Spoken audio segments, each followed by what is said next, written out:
امریکہ کی یوٹا valley university میں قاتلانہ حملہ، قدامت پسند رہنما صدر ڈونلڈ ٹرمپ کے قریبی ساتھی چارلی کرک جان سے گئے۔ حملے کے وقت چارلی کرک طلباء سے خطاب کر رہے تھے۔ انہیں گردن میں گولی لگنے کے بعد تشویشناک حالت میں اسپتال منتقل کیا گیا، لیکن وہ جانبر نہ ہو سکے۔ صدر ڈونلڈ ٹرمپ کا واقعے پر اظہار افسوس۔ چارلی جیسے عظیم امریکیوں کو نازیوں سے تشبیہ دی گئی۔ یہ بیانیہ امریکہ میں دہشت گردی کا باعث بن رہا ہے۔ انتہا پسندی کے خلاف سخت ایکشن کا اعلان۔ چارلی کرک اور ان کی تنظیم turning point U S A نے ڈونلڈ ٹرمپ کی انتخابی مہم میں اہم کردار ادا کیا تھا۔ وائٹ ہاؤس میں امریکی پرچم 3 دن تک سرنگوں رہے گا۔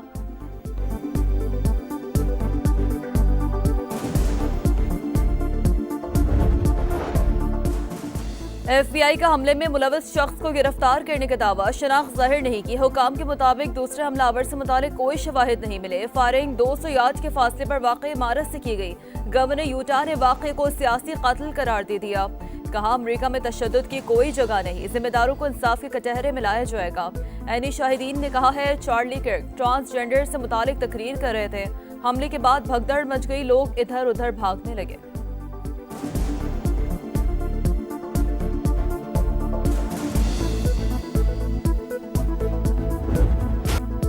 ملتان کی تحصیل جلال پور پیر والا میں تباہ کن سیلاب، علاقے کو مزید تباہی سے بچانے کے لیے گیلانی بند توڑ دیا گیا۔ پانی کا رخ دیگر بستیوں کی طرف۔ موسیٰ بہادر پور شمالی، بہادر جنوبی، بستی لونگ، بستی سبیرا، بستی کنہو زیر آب آنے کا خدشہ۔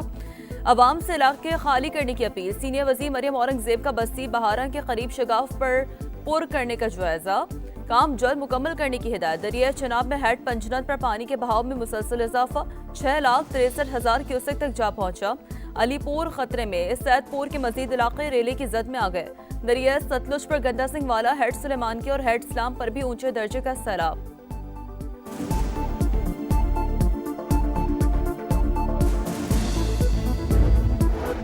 وزیر اعظم کا ملک میں ماحولیاتی اور زرعی ایمرجنسی کا اعلان، نقصانات سے متعلق 1 ہفتے میں جائزہ مکمل ہوگا۔ کمیٹی قائم، جلد ایپیکس لیول پر اجلاس بلائیں گے، وزراء اعلیٰ بھی شامل ہوں گے۔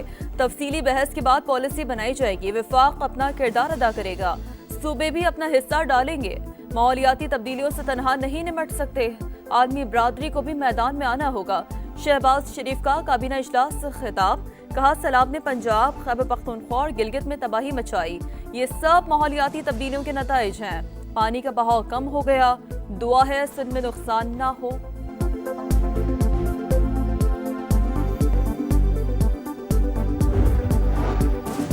وزیر اعلیٰ پنجاب کا جلال پور پیر والا کے لیے خصوصی پیکج کا اعلان، جاں بحق افراد کے ورثہ کو 10 لاکھ روپے دیے جائیں گے۔ جس کا گھر گرا ہے اسے 10 لاکھ کو جزوی نقصان پر 5 لاکھ روپے ملیں گے۔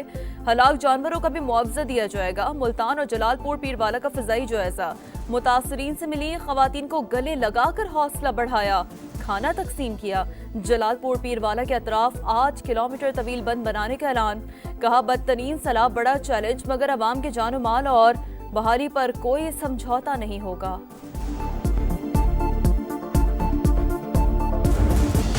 کراچی میں طوفانی بارش کے بعد اربن فلڈنگ کی صورتحال، ملیر اور لیاری ندی میں طغیانی برقرار۔ گڈاب ٹاؤن میں بہنے والی گاڑی سے خاتون سمیت 4 افراد کی لاشیں نکالی گئیں۔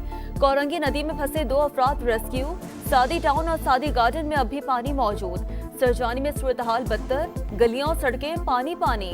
4 کے چورنگی سے سرجانی جانا امتحان، کئی سڑکیں بیٹھ گئیں۔ میئر کراچی کی لیاری آمد، نکاسی آب بہتر بنانے کی ہدایت۔ بارش برسانے والا سسٹم شہر سے نکل گیا، آج تیز بارش کا امکان نہیں، کئی مقامات پر بوندا باندی ہو سکتی ہے، محکمہ موسمیات کی پیش گوئی۔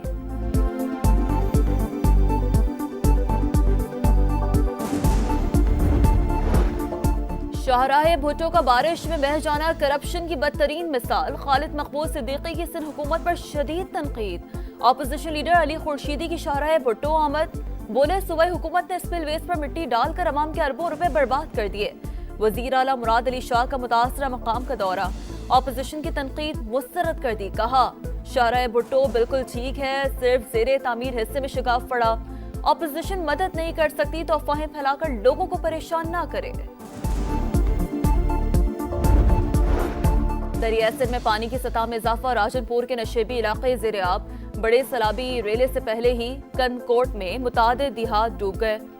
کنڈیاروں میں ٹھارو شاہراہ کے قریب بند ٹوٹ گیا، بلاول بھٹو کا لاڑکانے کے قریب موریا بند کا دورہ، عاقل آگانی بند بھی گئے، سیلابی صورتحال کا جائزہ لیا۔ وزیر اعلیٰ مراد علی شاہ کہتے ہیں سپر فلڈ کی تیاری کی تھی، سندھ میں 6.5 لاکھ کیوسک سے زیادہ پانی آنے کی امید نہیں۔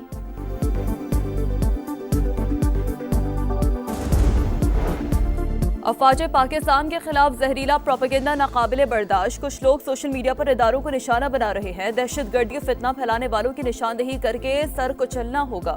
وزیر اعظم کا 2 ٹوک پیغام، عرض پاک پر جان قربان کرنے والے میجر عدنان شہید کو خراج عقیدت، دہشت گردی اور انتہا پسندی کے خلاف بیانیے کے لیے قومی پیغام امن کمیٹی قائم، وفاقی وزیر اطلاعات عطا تارڑ سربراہ ہوں گے، مولانا طاہر اشرفی کوآرڈینیٹر، جید علماء کرام، مشائخ، اقلیتوں کے نمائندے اور متعلقہ وزارتوں کے حکام شامل۔ کمیٹی فرقہ واریت اور نفرت انگیز تقاریر کے خلاف متفقہ بیانیہ تشکیل دے گی۔ آئی ایم ایف سے $1 ارب کی اگلی قسط لینے کا مشن، مالیاتی ادارے کا وفد مذاکرات کے لیے 25 ستمبر سے پاکستان کا دورہ کرے گا۔ ذرائع وزارت خزانہ کے مطابق I M F mission Pakistan کی معاشی کارکردگی کا جائزہ لے گا۔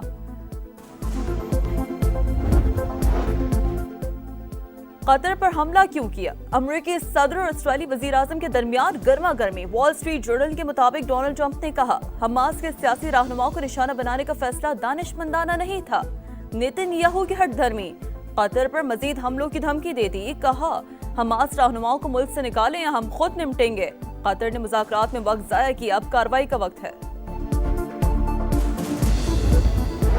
قطر کے دفاع کے لیے تمام صلاحیتیں بروئے کار لائیں گے، سعودی ولی عہد کا اعلان۔ عالمی برادری سے اسرائیلی جارحیت کے خلاف فوری ایکشن لینے کا مطالبہ۔ شہزادہ محمد بن سلمان آج قطر کا دورہ کریں گے، متحدہ عرب امارات کے صدر کی امیر قطر سے ملاقات۔ اسرائیلی حملہ عالمی قوانین کے خلاف ورزی قرار، پاکستان کا قطر کے ساتھ غیر متزلزل یکجہتی کا اعادہ۔ اسحاق ڈار کا عالمی برادری سے اسرائیل کے خلاف مؤثر اقدامات کا مطالبہ۔ صہیونی جارحیت پر اقوام متحدہ کی سلامتی کونسل کا ہنگامی اجلاس آج ہوگا۔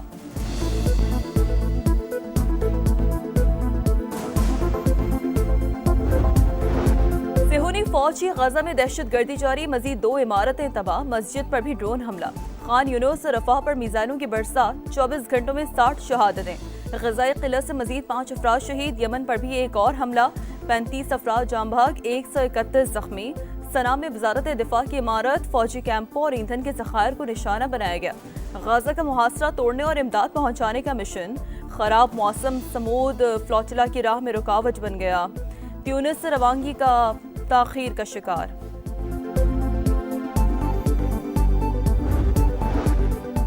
فرانسیسی صدر کے خلاف تحریک شدت اختیار کر گئی، پیرس سمیت مختلف شہروں میں ہنگامے، مشتعل مظاہرین نے کئی سڑکیں بند کر دیں، سٹورز بھی نظر آتش کیے، پولیس نے 300 سے زائد افراد گرفتار کر لیے۔ 11 ستمبر 2001 یعنی 9/11 کو 24 برس بیت گئے۔ امریکہ پر تاریخ کا سب سے بڑا دہشت گرد حملہ ہوا، 3000 لوگ مارے گئے۔ بوش انتظامیہ نے افغانستان پر چڑھائی کی، لاکھوں لوگ لقمہ اجل بنے۔ 2 دہائیوں بعد امریکہ اقتدار واپس طالبان کے حوالے کر کے افغانستان سے نکل گیا۔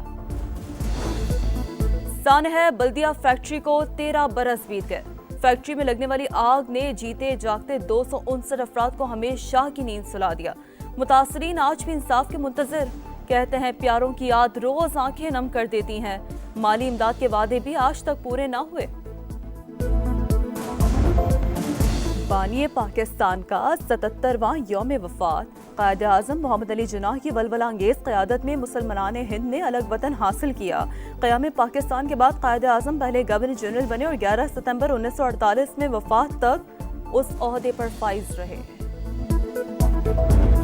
اور ایشیا کپ میں دفاعی چیمپئن بھارت کا پار شو، آسان حریف یو اے ای کو 9 وکٹوں سے ہرا دیا۔